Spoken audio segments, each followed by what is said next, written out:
following is a production of DallasCowboys.com and the Dallas Cowboys Football Club. How about them Cowboys? This is Media Mash, a roundtable of Cowboys insiders dropping wisdom and offering sizzling takes on the current state of your Dallas Cowboys. Now, your host, Steve Dennis. Man, we're so glad you're with us, all of you across Cowboys Nation. Media Mash gathered for a Wednesday. Cowboys getting set for another divisional foe against the New York Giants, the one team all year that the Cowboys handled in all aspects offensively, did whatever they wanted, pass it, run it, whatever. Maybe they need a dose of that this weekend. I am Steve Dennis, happy to be here. I'm in a great mood. I'll explain in a minute. John Machota's here from The Athletic. We're certainly happy to have him here. Rob Phillips over there from Dallas Cowboys platforms. And, man, what a star, Jane Slater from the NFL Network. Look at her. She's it's like here. WWE's like my hype guy as I walk out. Appreciate that, Steve Dennis. See, I always feel like I'm one of your favorite guys in your life. You actually are. I have felt like that for some time now. Now I could be wrong, but you're going to really love me today because I'm coming from such a positive point of view when it comes to the Dallas Cowboys. Now, maybe it's because I'm going to pick up my kid from college at the airport when the show's over you love today. Your daughter. And she's home for a month for Christmas. Oh, that's what it is. Every parent should feel the pain of your only child leaving home and then the excitement of them returning for Christmas. And then the letdown when they go hang out with all of their friends from back home and don't see mom and dad. That's fine. It happens to me when I drop the kid off for daycare for 3 hours. So I can't imagine college. I'm as excited as I was when I was a freshman and went home for the first time from college. But we'll put that aside. I'm funneling that toward Cowboys positivity. And I hope you guys will play along. If you don't want to, that's fine because I love the negative side. Always have, as Jane will attest. Yes. But I feel like there's a lot of negativity flying around this football team right now. Everywhere you turn, there are arguments about Dak. There are discussions about their pretenders. I mean, this and that. It's everywhere. Do you guys feel like I'm right about that? Is there a very strong whiff of negativity flowing out there? Well, it's funny that you say that because, you know, as I'm prepping for this week, we're talking about a number 2 offense and a defense that's scoring touchdowns and keeping this team in the game. And then you also look around the league at some of these other teams. Scott Hansen had the perfect tweet after the Arizona Cardinal Ram game, which I was at on Monday Night Football. We don't know who the best team is. Because you had Matthew Stafford and the Rams. I just said that with an accent, Stafford. And the Rams that had a 3-game losing streak that they snapped playing Jacksonville. So you weren't expecting much from them, and they were missing all these players from COVID. And then Matthew Stafford and this team, Cooper Kupp, who had been limited, I think, career lows against the Rams before, comes out and has a great game. And so John and I were sort of joking about this in the media room. I said maybe we see a sort of turnaround with this offense the way the Rams did. But I think that the concern right now is because there does seem to be a disconnect between Dak and his wide receivers as it relates to just timing and rhythm. But we've also seen this kind of early on in the season. Am I wrong on this, guys? Because I feel like we have these conversations with Michael Gallup and Amari Cooper in the past to start the season that they just need to get in a rhythm and need some time. Well, together. Let's not jump ahead. We're going to fix Dak in the second segment. We're going to all go around. And I'm saying that's part of the piece of the puzzle. Though, Okay, Steve, but I think people are freaking out because what's up with this offense? I think people are freaking out because they don't know what to expect from this offense as it relates to making a deep run. We've talked about that. We're not just talking about this team and the regular season. We're now starting to talk about it, how they fare in the postseason. All right, well, let's give them reasons to feel positivity in the first segment. Can we do that? Yeah. Can we try to do that? Who is this, Steve? Yeah. I mean, real quick, I'll give you one and let you guys go. I mean, the record by itself, they are 9-4. Do you realize, Cowboys Nation, that only 2 seasons have been better after 13 games in 20 years? 2 seasons. 2016, they were 11-2. 2007, they were 12-1. They tied 2014 at 9-4. And the rest of them, garbage. I mean, we're talking 20 years. So to me, that is a hook right there. Now I remind myself of Wade Phillips when they were 8-4 in 2008, and he called them all winners. But they're 9-4. To me, that is something by itself, when you consider their past, to celebrate. Yeah, absolutely. I mean, and look, I think too is the defense and what they did Sunday and what they can continue to do and grow together with everybody back. I mean, honestly, like, they've been talking for so long about all the key guys coming back that you almost were like, is it really going to happen? Are they really all going to come back and all come back and play as well as they did? It was the perfect game that you could have imagined for that defensive front, and I think that's what's exciting. The fact that they're statistically kind of middle of the pack in terms of points allowed per game, and that's kind of that was kind of the upside or the high end that people had expectations for this defense. If you go deeper in the DVOA and all that stuff where it factors in takeaways, they're third in the league. Like, they've done a tremendous job. Dan Quinn has, Micah Parsons, and we can go on and on. That's what's exciting, because I think if you want to be positive about it, say, all right, there's enough evidence that the offense can get this going. Well, let's camp out there for a minute, and I'll ask you, John, is there a more exciting defense in the entire NFL than the Dallas Cowboys right now? No, not right now. And one of the reasons why is because you look at the way that they played. Just those four guys, Micah Parsons, DeMarcus Lawrence, Randy Gregory, Neville Gallimore. Gregory and Gallimore, 30 snaps each. That's because their first game back. They did the same thing with Lawrence against New Orleans. So you haven't even seen them at full go yet. So that could be this next week. We know what Micah Parsons is. He's an absolute star, an absolute steal at pick 12. He should have been a top 5 pick in this draft. And now you have somebody on defense that you can build around that it seems like this franchise has been looking for forever, probably since DeMarcus Ware. So that's fascinating in itself. But you know what Lawrence and Gregory are. You know that they're elite, and they've shown you that they can each wreck a game. And then if you just want to take it to just one play, and I'm not for people getting hurt, okay? So I don't want anybody to take this too negative here. But the way that Neville Gallimore wrecked that center and then wrecked Taylor Heineke, like, if you are a fan of the pass rush, he's just scratching the surface of what he can be. The fact that you're adding him right now with those other guys, and then Tristan Hill, and then what you have on the back end with Trayvon Diggs, and then now we had the 3-day window opens up with Donovan Wilson. Mm-hmm. He should be coming back. J-Ron Kearse has been a total surprise. Like, yeah, everything about the defense, but particularly that pass rush, absolutely should be excited about, because when's the last time you've seen that from the Cowboys? Well, you focus on the Washington game by itself. The Cowboys are messing around a little bit, although they did drive at their first possession and got a field goal. But Dak throws an interception. Mm-hmm. And immediately Randy Gregory answers, makes that brilliant play with the interception, and then the Cowboys go 3 and out again. And what do? They get the Micah strip sack and Armstrong in for a touchdown. And it's 18-0. Thanks to the defense. You can make a very strong argument they don't win that game without that little sequence right there. And that's a defensive win, which is something to be excited about, because it gives you some hope, Slater. And again, we'll get all into Dak. We're going to try to fix him before we're done today, or at least trying to figure out what his affliction is. You can maybe win a playoff game if you're getting that kind of defense. I agree with that. Yeah, because you can win a playoff game because you're going to be facing, I mean, let's agree here, they're going to win the NFC East. So you're going to be facing a lesser team in the first round. Even if it is the Rams, you're at least at home. So maybe you get past that. I just think that the concern comes from what we saw, the hot start. Everyone's expectations changed. Everyone's like, yeah, they play in an awful division. Of course they're going to win this division. Well, let's not talk about that anymore. Let's move on to, could this be a Super Bowl? And to be in the Super Bowl conversation, you have to be able to beat Tampa Bay or Green Bay, if not both.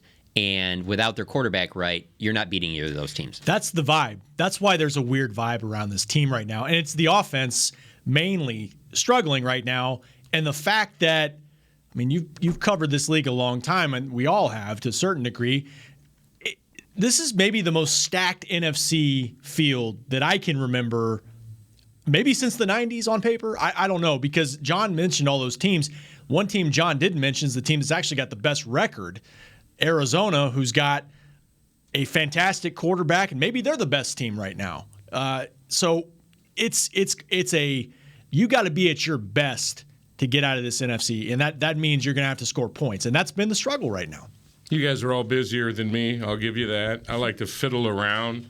And today I fiddled around and looked back. 27 takeaways, fourth best in the league right now, which equals 89 points for this defense. So they're on pace with 4 games left to finish with 35 takeaways if they continue their pace. 35 takeaways. I brought up the 9-4 record. You got to go back to 2001. Wow. When they had more takeaways. I don't know why they didn't. How'd they win 5 games? How'd they win 5 games? 36 takeaways in 2001. Now, I did this very quickly. Who was the quarterback then? Was it Testaverde?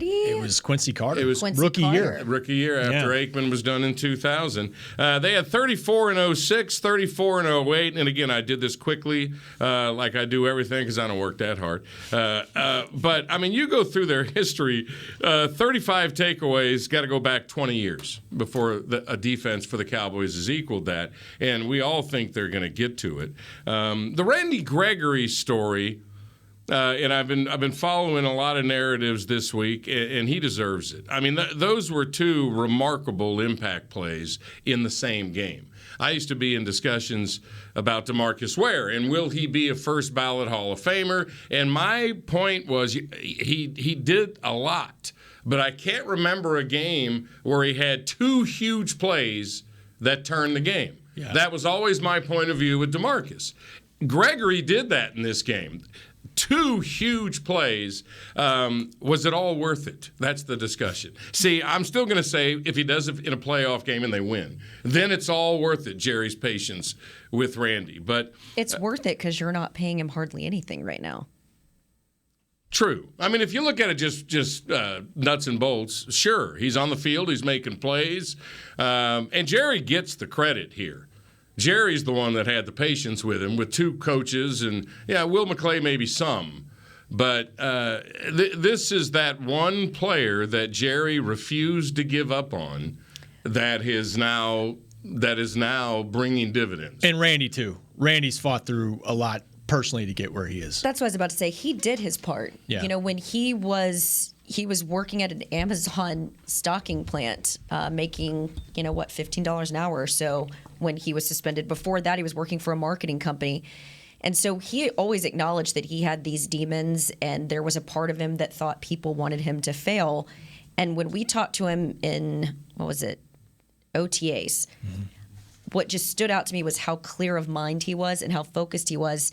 And I think this is another, as much as we give Jerry Jones credit and we give Randy, give credit once again to Dan Quinn, because it was Randy lighting up about Dan Quinn's impact on him. The fact that they were using him as a featured pass rusher, that was what was frustrating to him last year with Mike Nolan and Jim Tomsula not really using him. They were using Aldon Smith and those guys in favor, which is kind of funny when you look back on it. But I just think that that's had a lot to do with his success as well. Again, the history of it all. Speaking of Ware, 3 legitimate rushers that this team has now: D-Law, Gregory, Micah. I was just thinking that. You got to go back to Hatcher, Ratliff, and Ware. And that was 1 year before Hatcher went to the Redskins. I think this is a better group than that. Oh, I think it is. And Ratliff was a Pro Bowler. I mean, he was a big-time player, and Hatch had a good career. But it's Micah. I mean, you throw Micah into this mix, who's rushing half the time and is on pace to get, I don't know, at least 15 sacks. Right. Yeah. It's ridiculous. It's crazy. And that's the one everybody, because of this week, wants to talk about Micah Parsons and Lawrence Taylor and things like that. But to me, the comparison should be to DeMarcus Ware because of what he could possibly be to this organization. Another type of DeMarcus Ware guy like that, where you're just like, how does that fall to 12? A guy that if he stays on the right track and he stays healthy, he's built like a linebacker, can edge rush like a elite edge rusher, and he can run like a wide receiver. Like, it's just such a rare combination that he has, that he's such a freak that, like, the ceiling is just, it's not like any other player that I can even think of.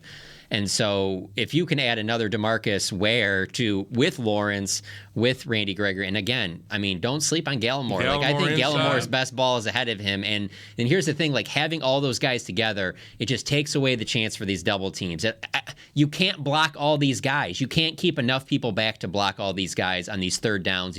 I watch these games now looking forward to 3rd and 7 and beyond because absolutely. you're just I can't wait to see how they're gonna deploy these guys. Yeah, putting Lawrence inside and doing all these different versatile looks. It is exciting.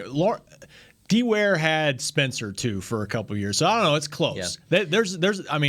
They're both really good groups. I think what also stands out to me, I always go back to the psychology and just the mindset of this group. Even though it was a sponsored ad, the Pizza Hut of all the guys over at Micah Parsons' house. Yeah.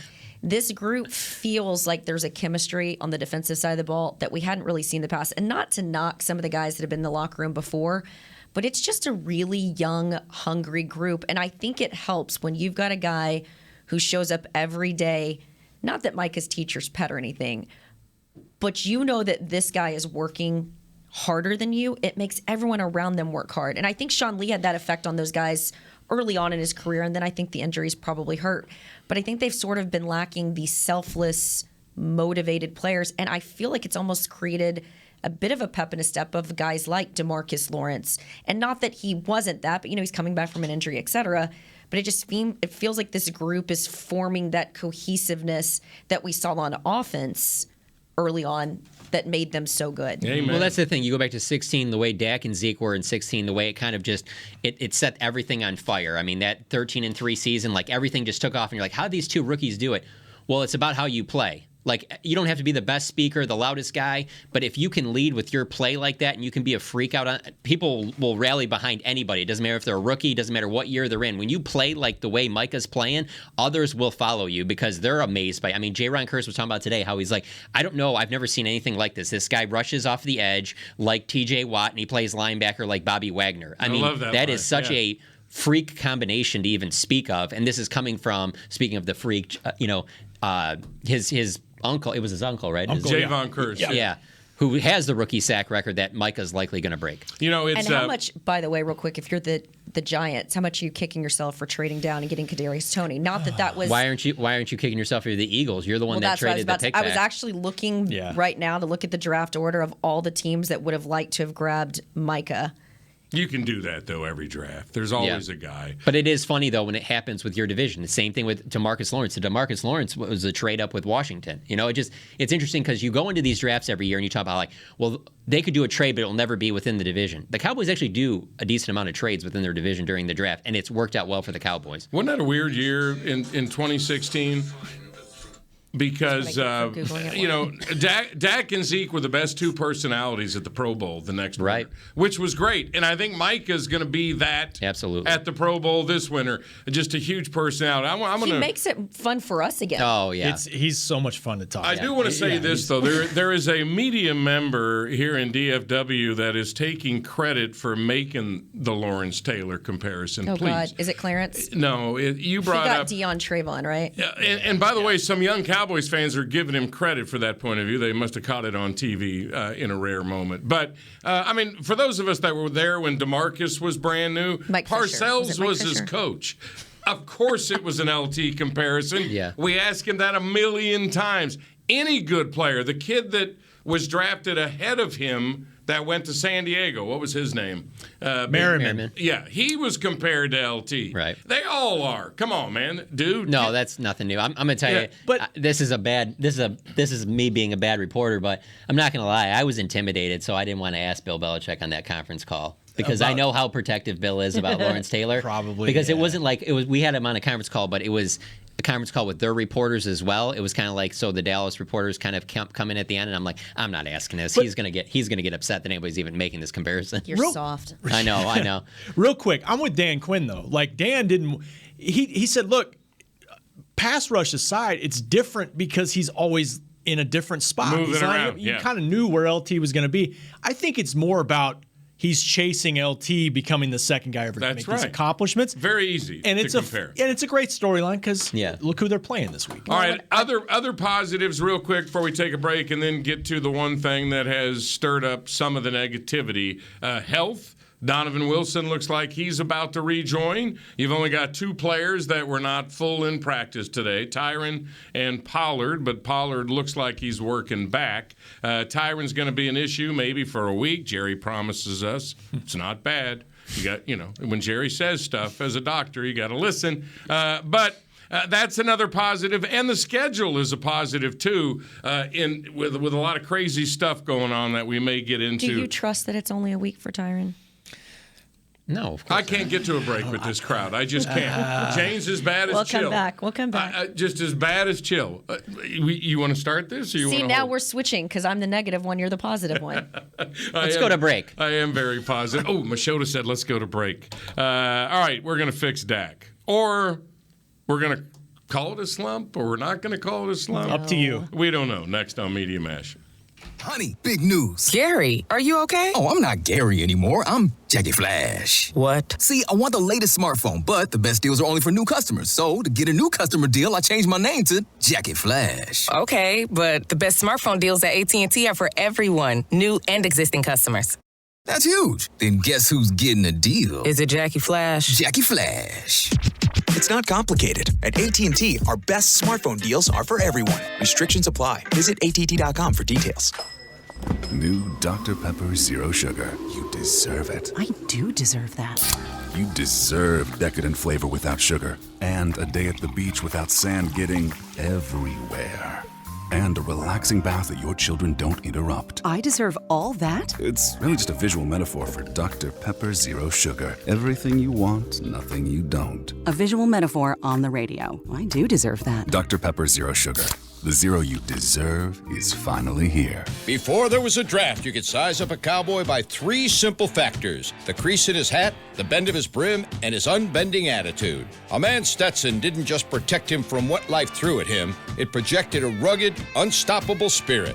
Stetson hats are still American-made with pride right here in Texas. They're still the unofficial crown of all self-respecting cowboys, and Stetson is proud to be on the field with America's team. Find a retailer nearest you at stetson.com/cowboys.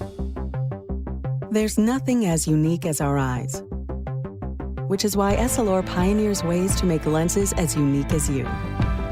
Verilux for super sharp vision, Essential Blue for protection, and Crizal for freedom from glare. 3 cutting-edge solutions in a single unique lens. So whatever your needs, insist on Essilor. Visit your local Essilor experts and find the perfect lens for you. See more, do more, Essilor. Back to Media Mash. All right, now I feel like I'm going to get a little bit more into character, Jane. I feel. Here we go. I feel like, even if it's you perfect, never go full positive. Even if it's perfect, it's not perfect, no matter what it is in life. Steve Dennis here. Happy you're with us for Media Mash on this Wednesday, December 15th, 10 days away from Christmas already. Could somebody slow down time? Please. I'm with you. Good grief. Haven't shopped at all. Ridiculous. I know I watched Sex and the City and I got depressed, so I need it to We slow down. watched that That's my too. vanity. My wife loves that show, the new one, and then that. What's it and called? Just Like That. And just like that. I wanted to be Don't them when give it I was away. in college, and now it makes me feel like I'm getting real old. I don't want to be. How do you think I feel when I hop on the elliptical every morning now after watching that? I go. Well, at least it's not a Peloton. Yeah, Let's give they're gonna start the new show with that. But my wife has always loved that show, so I sit there and watch it with her. Did somebody die? No, we're not going to say. We're not going to say, but it's a big We'll talk in the story for the show. I'm on too much Twitter. People already know. Yeah, all right, there are a lot of stats flying around. We're not going to throw a bunch of negative Dak stats at you. I do like this one, though, real quick. And to me, turnover margin and third down third down percentage are the two most important stats in a football game to me. And the Cowboys are +9 in turnover, which is ridiculous. Third downs is the only place that I'm going to state stats as we try to fix Dak here. It has changed immensely. In the last 4 games, 17 of 59 on third down. That's 29%. They're now 40% on the season, but the first 9 games, they were 46%. 46% would be third in the league right now, behind only Kansas City and Tampa Bay. But the Cowboys are sitting at 40 because they're in a funk when it comes to third down conversions. And if we're going to sit here and talk about fixing Dak, and we will, first we may try to figure out what his affliction is. To me, that's where to start. You have got to convert third downs. And Dak is usually very, very good at it as the chieftain in the effort.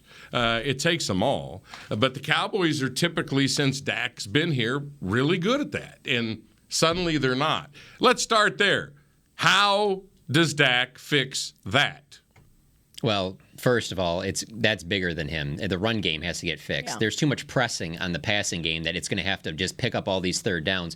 When you start getting more yards on first down, then that opens things up. It makes these third downs more manageable. Why do you even have to get to third down? Can you just convert on second down? Like, why does it have to be like, no, we only have to get 3 yards per play, and then on fourth down or third down, we'll convert it on a 3rd and 4. Like, and you can keep getting first downs. You don't need to get to third down all the time. But I just think it's so much bigger than just to say, and that's the thing with sports. Everyone wants you to say, like, oh, no, it's Dak's calf. That's it. That's the answer to it. We're good. No, it's not. It's everything. It's that the receivers aren't making catches. Dak's not seeing things. He doesn't throw those 2 picks in Washington if he's seeing everything right. I mean, those are just unlike him. And they don't have to run that play if they're running the ball and finishing the game, to your point. He's not in a pass mode situation there. Well, it is crazy. If you look at his passing touchdowns and interceptions before the calf injury, he had 16 touchdowns, 4 interceptions. Since week 9, 8 touchdowns and 6 interceptions. I've been saying this all season. It's a continuity thing. You know, if you look at this, during his 6 games back from the injury, the Cowboys were without Tyron Smith for 3, Amari for 2, CeeDee Lamb and Michael Gallup for 1. And I don't necessarily think it's rust, but I was talking to you guys about this earlier. They've always had a timing thing. In other words, these guys have needed a lot of reps in order to get into their rhythm, and I think that all of that has been compounded. And I think when you're not having continuity on your offensive line, that is where you're seeing some of these struggles. I had a sit down with Travis Frederick for an event that I did a couple weeks ago, and I asked him about that. He watches the games on Sunday, moved back to Wisconsin, sends these guys some of his game notes afterwards. Tons of money with him. Right. But he talks about the importance and the significance of that offensive line and how he has to, in his own friend circles, explain to people how hard it is to just switch one guy from one side of the line to the other and the importance of that continuity. And so I just don't think we can overstate how much that is, I think, has affected this team this season. All right, well, let's stop there real quick because... When did we make the Connor Williams change? What week was that? KC, the Chiefs week. Okay, so that was week what? 10? And I think they did that. I mean, that's a tough week to move Connor McGovern into that role. Week 11. But I think they did it because maybe they wanted to give him. So he's struggled on downfield passes since week 11 after performing at a top 10 level to start the season. He wasn't great in week 9 against Denver. I'm going next-gen stats on you on that one. They tried to get McGovern in that role, I think, before the Thanksgiving stretch because that wouldn't have been easy for him to, For sure. And it's not the only reason why, but Jane's right. I mean, Mike has said continuity is important on the offensive line, but you also got to produce. And so that's why they've shuffled things. Injuries have been a part of it, but they're also trying to find the right mix. Well, we can't fix that yet because Tyron's going to miss this game. Well, they're going to go again. Okay, but let me ask you guys this. I know we're talking about Dak, but this is all about helping Dak.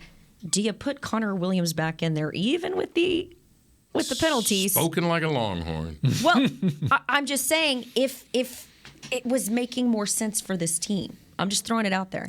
My issue with that is we just don't see enough to know. Like, we get to watch the first 15, 20 minutes of practice, and when these guys that this is their job, professionals, to break this stuff down, there can be little things here and there where they're like, yeah, we're not going back to that because, we have to deal with this, but then we have to deal with this, this, and this. Like, we're not doing this over and over again. This is our group we're sticking with, and as long as these guys are healthy, we're going with this five. Well, and it's December. The people who are coming after me for the last 2 weeks, I've been saying Dak needs to play better, and they're all getting angry at me. Well, explain how he needs to play, but no, that's not what I do. Yeah. He just needs to play better. He's getting paid $40 million a year to figure out how he plays better. That's a separate conversation. That's two conversations. How much money he makes and why the offense isn't clicking. Right. It is, but that's the magnifying glass and everything. But and it should be, by the way. To Steve's point, we sit here, the four of us, talking about this. And do you think that us four are going to come up with a better plan than Kellen Moore, Doug Nussmeier, Mike McCarthy, and Ben McAdoo? Like, with all the success that they've had with offensive football over the last 2 decades plus. There's so many fans out there that Did you leave somebody out? Well, Dak. Did you say Kellen? Yeah, I said Kellen. Okay. Yeah, those 4 guys. See, here's what I'll say real quick. But I think before we go to he got paid, you're just expecting him to do everything. No, that's part of the dinner. No, that's part of the dinner. Part of the dinner. Hey, that's part of the dinner. I don't want to hear that. I'm not saying it's the answer, but I'm not against people bringing it up. That's all I'm going to say. Because once you sign that deal, that comes with it. Different ball game. Exactly. And same with Romo. When he was undrafted, boom, big contract, different conversation. Well, Ezekiel Elliott's having the same conversation about his play. Yeah, but people bring that up too. If he was the quarterback of the team, they would mention the contract even more. But it's the fact that when you're the quarterback, and not just the Cowboys, any franchise, when they make you that next highest quarterback in the run, everyone's going to get that. But the reason you're 9-4 and you have the number 2 ranked offense in the NFL, you could argue has a lot to do with your very well paid quarterback. Or you could argue that Cooper Rush did fine against Minnesota. Oh my God! No, I'm just saying. If you're going to argue that way, I want to say this real quick. Before you guys go to other issues, the continuity of the offensive line was a Jane Slaterism there. And I want to say this before we get to other issues, specifically about the third down conversion rates. See, to me, that is a quarterback stat. And I understand that it takes them all. But I don't care what the reasons are that you're in a 3rd and 6 or a 3rd and 8 or a 3rd and 12. It could be holding. Now it's 3rd and 12. Whatever the circumstances are, that's where the quarterbacks make their money. That's why you pay them $40 million. That is a quarterback down. And in my opinion, where Dak is making a mistake right now mainly is his decision making. He's usually really good at making the right decisions, and on third down it gets magnified. You've got to make the right decisions, and I think he's a little slower than he's been. He's a little more hesitant on being confident that this is the right decision. I think he'll snap out of it because I think he's an elite quarterback but and his receivers worth also the $40 typically million. Make the catches. Your running back typically is able to have more than whatever his. I mean, it's not great. To the wide receiver point, though, I want to add this in here because I want to hear your guys' thoughts on this. Who has been Dak's A1 wide receiver throughout his entire time as Cowboys quarterback? And I will make the argument that there really Michael Gallup. Is what he's had. I will make the argument that there has not been one, and because the bar I'm putting it at is at Tom Brady, Rob Gronkowski, Devontae Adams, Aaron Rodgers, even DeAndre Hopkins with Kyler Murray. Like now with Stafford, it used to be Calvin Johnson. It's now Cooper Kupp. If you look at all the numbers, there really has never been that A1 guy that it's like, hey, when stuff's really going wrong, Dak will definitely go to this player. Because I'm going to tell you this right now. You say it's Amari Cooper, there can't be games where he's only getting 3 targets or making 3 catches and things like that. I if agree. That's the guy. But he's the one that elevated Dak's game when they brought him in. Absolutely. That's why I was going to say Amari. And so why I'm saying, because I don't believe there has been that, maybe to get out of this slump that's going on right now, you have to find a guy that, hey, if I have to throw this guy 13 times, even if there's a little extra coverage, that's my guy. We're going to be on the same page, and everything else will be built off of that, as opposed to just I'll just take whatever's out there, whatever guy's open, I'll go to. Because I just feel like then it's like everything is off. Go with that idea. You with Machota on this, you guys? I hadn't actually thought of it that way. No, it's actually interesting. I haven't. As of late, it was Schultz early in the year. Yeah. Every quarterback. Name me a quarterback that doesn't have that guy. Patrick Mahomes has Travis Kelce. Like literally, all the elite quarterbacks have that guy. Or Tyreek Hill. CD's kind of been more of that guy lately. I think CD is going to be the guy going forward. forward, headed. and that's where they want it to be. Yeah. But where is it right now? Okay, when was Amari Cooper out with the vaccination status? What weeks was that? It was KC and Raiders. Okay. Yeah. So that's when we started to see the slump happen. So maybe there's something to that because I felt like Amari was, and there was almost like the bragging in Minnesota, like that was mine. To get it to him, not to CeeDee Lamb because he was that guy. But the chemistry and the timing has been off as of late. And I would have argued in the past that Michael Gallup and him had a really, really good chemistry out there. And Michael, he's made some uncharacteristic drops this year. CD has made a couple of drops here lately. And again, I don't know if that's Dak or if it's them. But I don't think it's fair to just point the finger and say it's Dak. I appreciated Zeke's response saying it's all of them because it is. If the running game was going, they wouldn't have to rely on the wide receivers as much. What game do you think Amari Cooper had the most targets this year? And it's by a lot. Minnesota? I would guess Atlanta. Okay. 13 against Minnesota. No other game has he had more than 8. Wow. Oh, wait. Actually, I take that back. It was 17 against. Wow, that's crazy. He had 17 targets against Tampa Bay. What has happened since then? You literally look at the targets. It goes 17, 5, 4, 3, 6, 8, 13. Tyron Smith was playing in that 4, game. 2, 7. And they didn't try Your to. offensive line was only missing Zach Martin in that one. They didn't try to run the ball. Why didn't we see that against Washington? No, but you had everything against Washington. I love the way that you're agree. going after Amari here. I'm not going after Amari. I'm going after just the idea that there has to be a number one. Going after Amari is fair game. Nobody else will do it. You're right. If you're going to have a relationship and you're going to be the guy like Witten was for Romo that you can always count on, there is no reason why Amari shouldn't get 4 or 5 catches in a row. Right. No reason. Right. Other top receivers do that, and he doesn't. He floats in and he floats out, and he floats in, and then there's a big third down. He makes a great play. Woo! Yeah. And then he's nowhere to be found the next 4 third downs. Well, isn't that because he does pull himself out of the games a few times because if he's not feeling right, and then we're also seeing them temper him in practice at times. Yeah, so and it's not going to be like him. It's not his personality like some of these other receivers where they're like, I need to be out there. Nobody else is going in. That's just not his personality. CD is more of a dog type, yes. and that's where this is headed. Look, this is also a unique offense in terms of their talent level when they're whole. It just is. I mean, not many teams have CeeDee Lamb. Oh, and we can hand it off and to Zeke, whatever, and get it rolling. Or Schultz has been a top guy. Like when they've been at their best,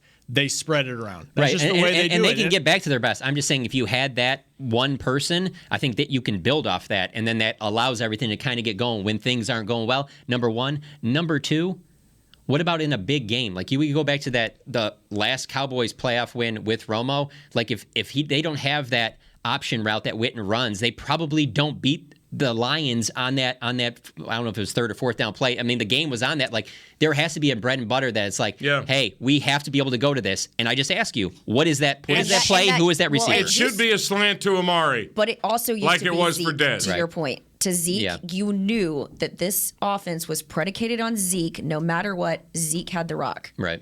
And they haven't had that lately. For sure. Tony Pollard's no way. How far back are you going with that mentality? That's predicated on when Zeke. the offense was very, very successful. Way back then. Oh, absolutely. You knew who the guy was. Even though you had Dez on this team, you knew this offense was Ezekiel Elliott. I think you bring up a good point. Are you going to write this for The Athletic? Yeah, maybe. It's actually a really good point. Well, I would hope that you may criticize 19 a little bit. Nobody else is doing it. But is it his fault or the offensive Jory coordinator gets mad at me whenever staff? I do it. But is it the coaching staff or is it Amari's fault? And how much has he doubled? How much has he bracketed and opens things up for Again, everybody wants it to be not just sports, but just arguments in general to have just the one answer, and there probably isn't just one answer. It's a very nuanced one as it relates to this offense. I'd love to compare what's happening across the league, especially with the good players. And if you're noticing what Mahomes has been doing, you're talking about how Kelsey's his guy, not so much lately. He's got Tyreek. Mahomes is spreading it around to everybody. Sprinkle is getting, or some Sprinkle. Sprinkle's on this team. Sprinkle. Blake Bell is now on their team. He's got all kinds of guys. I think it's Pringle. Pringle. Like the chip. Pringle. He is spreading it around to all of them. And you're right, Stafford isn't. Stafford acts like he has one guy. I mean, it's like Michael Thomas to Drew Brees now. in That's L.A. Sony Michel, too, though, that opens it up for a guy like Cooper Kupp. Well, he's not getting that much. Sony He's Michel physical. Really he's he physical. really opened the game up for Cooper Kupp to have a more successful Cooper game on Monday. Kupp is getting 17 targets a game. Yeah, it's But pretty it didn't amazing. He's going to break Michael Thomas's record. And that's all.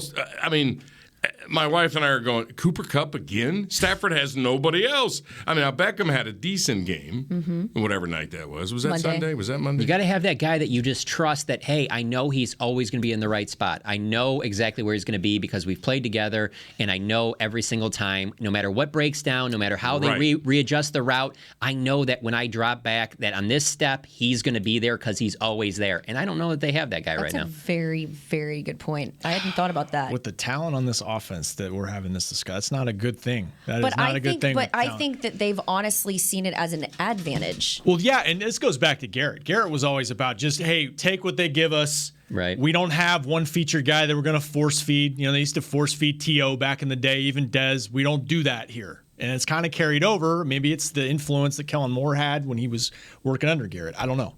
Well, the dog on the team, that's why there's all this talk of moving him to running back.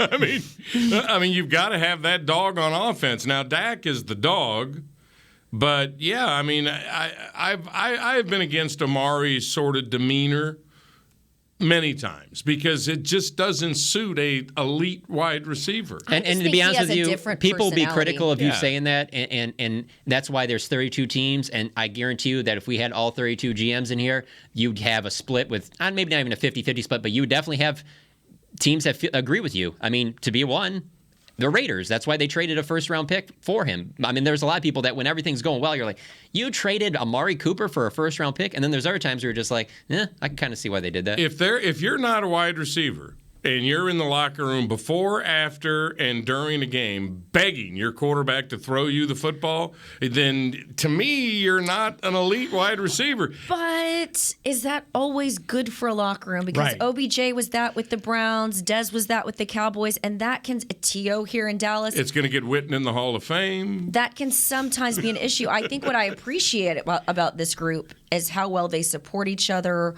They are sort of this wide receiver by committee, but I see John's point. I think you need a dog, but maybe not as vocal Right. of a dog. There's levels to this. I think Amari is a very misunderstood player because he's one of the more cerebral guys I've ever interviewed. Sure. But He's an excellent route runner, and I think he's an asset on your team. Let me throw another idea out real quick and see if you like this. I think that they were so wounded by Dak being gone last year that they're all going to show up when it's playoff time. I mean, everybody wants Dak to run. Dak is not going to run until he is sure that it is time to run. And maybe Amari is just kind of waiting until it's time to go. And I mean, this isn't. I look at having all these pieces as like it could be a quick fix. Like it hasn't been fixed in several weeks, so people think that that's it. It's the end of the season. Like, no, it could get fixed on a matter of like a couple series. To be honest with you, I kind of bought into the fool's gold. I thought it was fixed on that one series in New Orleans where it was like CD, then Gallup, then Amari, then Gallup. Like it was like, now they're back. This is going to I had no defensive line in that game. Yeah. But to your point, we're also like sitting here trying to fix this offense that again is the number 2 ranked offense in the league, and they're 9-4. But they were number 1. Oh God. They're sliding. It's the teams that they're going to face in January. That's what it comes to, assuming they win the division and all that. But Amari's just pacing. He's won a championship. He knows. There's a lot of messy stuff going on. They got to reestablish the line of scrimmage first. That to me, that's the thing. Whether you want to talk about the passing game, and you're right, they got to get that going. The run game, to me, it's no coincidence. When they run the ball, Dak plays better and they win. Well, here's the thing. The weeks 2 through 6, the Charger game through the Patriots game, they were running people over, and he was so much more efficient. The reason why they have to get that offense fixed, too, is because you get nauseated by hearing complimentary football. But this is what complimentary football is with this Dallas Cowboys team. They have to throw and put up points because they want you to throw back against them so they can have Micah pin his ears back and DeMarcus Lawrence and Randy and Neville pin their ears back and have to come after your quarterback.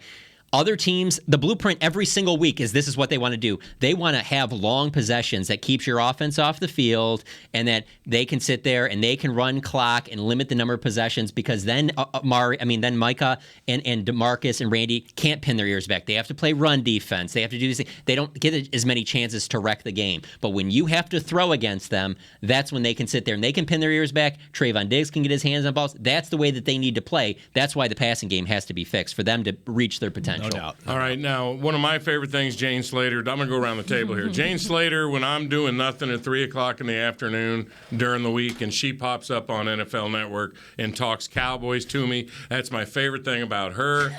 Machota, my favorite thing about you is when you tweet the oddest thing, like Micah playing running back in high school, that nobody else finds, and Machota puts it right there for me, and I go, thanks, Machota. John, how much are you going to love it if they just get wild one week and we do see it? Parsons on offense? I have so many things saved on this phone waiting for these moments to happen, and it just hasn't happened. Can I get to Rob next? My favorite thing about Rob is his 3 and Out column on DallasCowboys.com. He always puts something in there of interest. This week, thank you, Steve. He put this in there, and it's got me kind of changing my position, which upsets me. The last 6 starts. Dak is, you mentioned his pressure. He's been pressured 83 times. The 6 previous starts, 66. Sack 13, the previous 6, 9. But the rushing numbers, 185 yards per game in a 5-game stretch to start the season. And the last 6 since the calf injury, 114 per game. And his quarterback rating was 117 then. It's 84 now. That is so strong. I still think that when you have an elite quarterback, and I do believe the Cowboys do, in the same vein as Mahomes, Rodgers, Brady, Josh, Justin someday out in L.A., when you're running... You're talking about Fields. Sorry. No. Herbert. When you're not running the ball, your quarterback has to make the difference. And I think Dak's not doing that. He didn't do it against Denver. He didn't do it against Kansas City. When they're stopping the run, he did against New England. He was great that night when they stopped the run. It's great against Tampa Bay. That's right. Well, they didn't even try to run against Tampa Bay. But see, Dak can be that.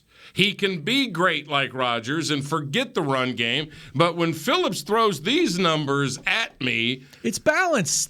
Going back to 2016, and they're not run first like they were that season necessarily. Like John's right. They got to hit chunk plays in the pass game. That's the lifeblood of any offense. But going back, Dak has always had a running game. There's always been complimentary, and they just haven't found it. They feel like they've taken a couple steps the last 2 weeks, but we'll see. He needs to just focus on the short passes in the air because 4 of his 5 interceptions since week 11 on passes of 10-plus airing yards.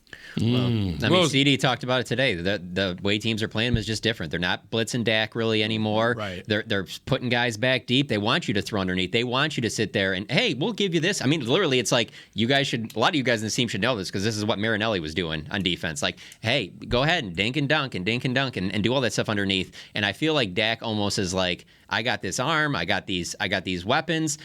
Even if there's some guys back there, I'm gonna put one in the window. Yeah, he only has 1 touchdown versus the blitz since week 11. Yeah, they just haven't been blitzing him as much either. It's honestly what they've been doing to Mahomes this year.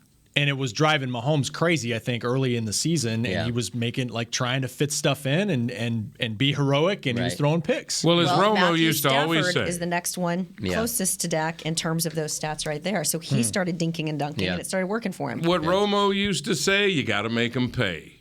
Whatever they're doing, you got to make them pay. Dak's not making them pay right now. And in the last 4 games, you're talking about his touchdowns and interceptions. 4 touchdowns. In the last 4 games, 5 interceptions. Come on, man. I know. That's not an offense. That is awful. All right, we're going to take a quick break here, our final one on this Wednesday, and we're going to talk a little bit about something very alarming happening not just across the NFL. It's happening across the NHL, the NBA, and we're wondering if the NFL and how it may affect Cowboys' seeding possibilities, etc., is going to do something about it. That's next on Media Mash. Want to use what the pros use? How about the official men's skincare brand of the Dallas Cowboys, Jack Black? Right now, you can get the Jack Black Starter, a curated collection of Cowboys locker room favorites for just $10 with free shipping. The starter includes 4 Jack Black skincare favorites plus a full-sized intense therapy lip balm. Go to getjackblack.com/Cowboys and use the code word TEAMJB. That's getjackblack.com/Cowboys. The Jack Black Starter, $10, free shipping. At AT&T, everyone, new and existing customers, get our best deals on every smartphone. Why? Because you deserve it. For turning your living room into your office and your gym. For teaching Grandma how to video call and teaching her again. It's the button on your left, Nana. Okay, your other left. It's not complicated. Everyone deserves something new. So AT&T is giving everyone, new and existing customers, our best deals with every unlimited plan on every smartphone, even the latest ones. AT&T may temporarily slow data speeds if the network is busy. Restrictions and exceptions may apply. Hi, I'm Clint Tillison with... And I'm Jay Novacek, and we're both with... United Ag and Turf, the official tractor provider of the Dallas Cowboys. So, if you need a tractor to bale some hay, a mower to cut some grass, or a gator to get some chores done... Get a John Deere at United Ag and Turf. And then, let's get to work. Hey, Jay, that's my line. Well, not today. Get to work with a John Deere tractor package that's just right for you and your budget. Visit UnitedAgAndTurf.com. Before there was a draft, you could size up a cowboy by 3 simple factors: the crease in his hat, the bend of his brim, and his unbending attitude. A man's Stetson didn't just protect him from what life threw at him, it projected a rugged, unstoppable spirit.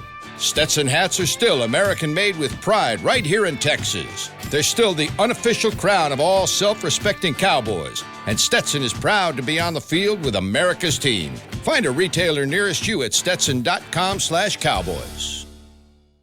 Back to Media Mash. Go, Steve.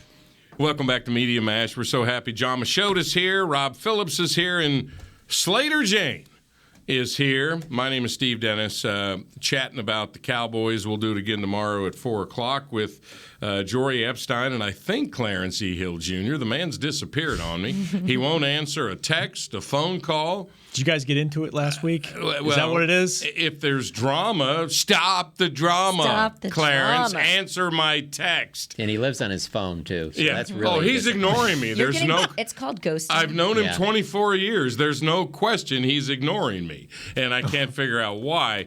But I think he's got an event tomorrow night that I think Quincy Carter's supposed to be at that he does. He hosts on Thursday. It's funny because I asked him about that today, and that's the exact same Quincy thing he did. I saw Quincy at Byron Nelson this year, and I didn't recognize him. In fact, I was doing like a round table with a bunch of former Cowboys, and someone asked me, "Can you include Quincy?" And I'm like, "Where is he?" Sitting right in front of me. Wow. You know, the year that Parcells helped Quincy lead the Cowboys to the playoffs is one of the greatest jobs of coaching I have ever witnessed in my sports life. Check out the Deep Blue documentary, Parcells' Final Ride.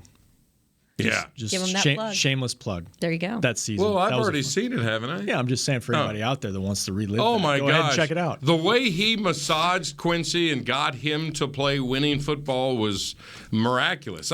Garrett did a nice job with Dak, too, his rookie year. Absolutely. To make sure his head was right with ball. You want to talk about things that a person will never get credit for, that they deserve some credit for. It is definitely Dak with Jason Garrett's his rookie year.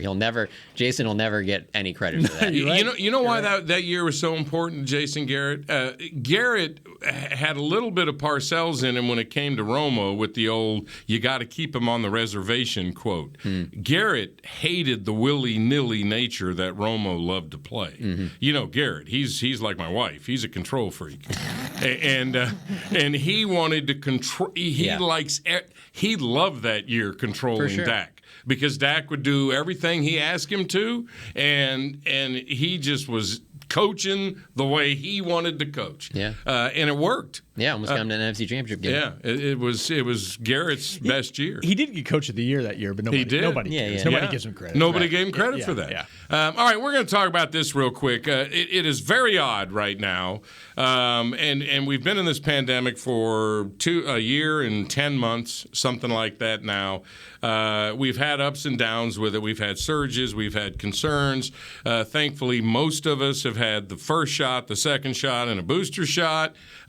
some haven't. But basically, when it comes to our sports, I feel like we're all sort of living normal lives. Fans are going to the stadiums. I sat in Ohio Stadium with 108 fellow Buckeye fans with my wife and daughter this fall and didn't think anything of it and didn't wear a mask. So we're basically, of course, Ohio State is a 100% vaccinated campus, but we all of a sudden, sports are getting clobbered with these positive tests. 90 of them in the NFL right now. The NBA is calling off games. Chicago is hit bad. The NHL, Carolina, hit bad. There are positive tests running rampant right now, so much so, I think that the NFL is considering some repercussions on what they may need to do. Cleveland's got 16 or 17 players now positive. The Rams have 14. This is a big time of the year. The NFL does not need this when the Rams are trying to fight for the number 1 seed along with the Cowboys and the other 3. And the Browns are fighting for a playoff spot. We can get into this a lot of different ways, but let's start with this. The Players Association is saying, I told you so, to the NFL because they went away from daily testing and they're only testing once a week. And their point of view is that these players are getting the virus and then spending all week spreading it, and then they're tested on Monday and boom, you've got 12 positive tests. They want to go back to the daily test. What do you all think the NFL should do, if anything, to try to curb what's happening right now? Well, I tell you, it's ridiculous because I was at Monday Night Football when Jalen Ramsey and Tyler Higbee travel with the team to Arizona. They test on Mondays because Tuesday, because of the Players Union, it's their day off. You've got 2 players just chilling in Arizona that have either tested positive or had a close contact, and they can't play in the game. That's a little backwards for me. But yeah, to your point, they are talking about this. What is it? Judy Batista at my network talking about it today, that the shortening the time period for a return of a vaccinated asymptomatic player who has tested positive, if it wants to review with the public health authority. The thing keeps changing so much. That's why we have reporters at our network that are dedicated to these policies, because I think even for you guys, I don't know about you, but I know for me, I'm like, explain this thing to me, because there are so many different guidelines for different people. Let me just add this real quick on there. And I could be wrong in this. There isn't a player that's jumping out to me for the Cowboys that has had it, and I'm talking about even vaccinated, that didn't get to play in a game, but then was like, yeah, I was completely fine. I should have played. Now, Amari says that, but then Amari also played an abbreviated amount of snaps in that New Orleans game and even still had a cough and wasn't feeling 100%. Zach Martin talked about how bad he was feeling and things like that. Right. I don't know many players that were like, yeah, I could have played through this. I haven't heard many of that with the Cowboys, and obviously the Cowboys have had more than their share of positive tests. So while I understand that that's a talking point on this, I don't know how many guys are really feel like, yeah, they just kept me out, and I was good to go. I should have been able to start there. Most of the guys that I know of on this team, said that they felt pretty bad. That's a great point, because in the middle of all this, there is no transparency. You're saying you want answers on this or that. We don't get them. We don't know because of privacy, et cetera. Right. And once they go into the protocol, we have no idea. But I do think that Jane makes a decent point. A lot of these players that are testing positive right now are asymptomatic. It's just a positive test. Right. And the league may consider letting those players play because they're out there practicing anyway with their team until they get the positive test. But wait a minute, I'm not sick. I can play. But you can still pass it on. That's the thing. And that's what I'm saying. What's the litmus test where I feel fine, I'm positive, but I can still, because there are going to be players that I'm playing no matter what. There are guys out there. Right. There's guys that are playing. Zeke is playing through a knee injury right now.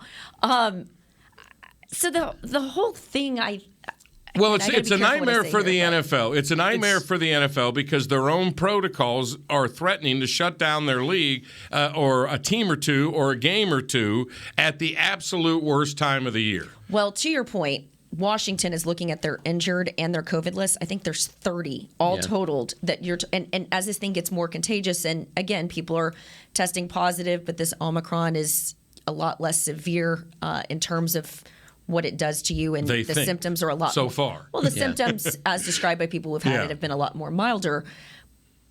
But I just, you're looking at it being a competitive disadvantage if we're just going to stick to football as you get into playoffs.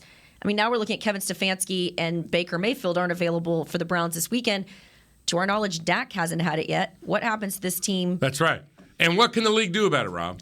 I don't know anything, but I would be surprised if they didn't change their policy on some level. And, you know, again, Go back to daily testing, maybe? That's got to be collectively bargained. And so does the booster shots for players. Now they've got tier 1 and tier 2 staff that's going to have to get boosted in the next 2 weeks. And I just got an email about that.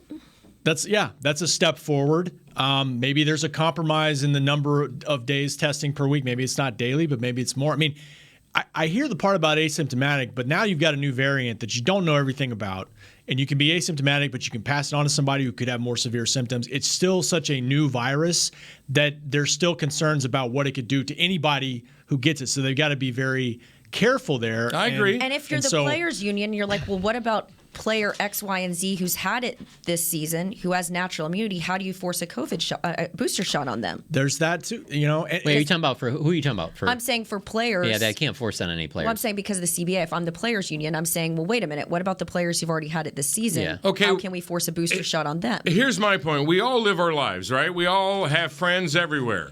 I can honestly tell you that the only people I have heard about testing positive in my life in the last 3 weeks have been pro athletes. I have no friends, and but they're getting believe tested me, regularly. we went through many of them. Hold up real quick here. How many of your friends and family are getting tested? Yeah, that's what I'm saying. And then how many of your friends and family are like going to go out of their way to tell you that? Like these players wouldn't tell us this. It's just because of the protocols we know about it. There's a lot of people that I know that have had COVID that didn't even tell me. Now I'm saying not people I was around, but friends and stuff that like back in Michigan where I'm from, they were like, I didn't find out about it until a couple months after. They're like, yeah, I had it too. Like I had to go through. I felt like pretty sick for a little bit. I'm like, oh, you never mentioned it. It's like, well, why would I just offer that up? You know? Well, I didn't even know I had it. They should have. Well, I wasn't around I didn't him. even know I had it until I took an antibody test.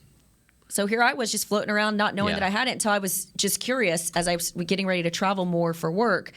I just wanted to know if I needed to be looking over my shoulder. And I found out that last year I had it at some point. But if we all read, and we've all been reading, I mean, we're all becoming little experts on, because you feel like you have to read whatever you can. This is what a virus will do. It'll latch on where it can, and it weakens. It weakens. So at this point, many of us may have it. Yeah. And would not pass a test, would get a positive test, but we're not testing.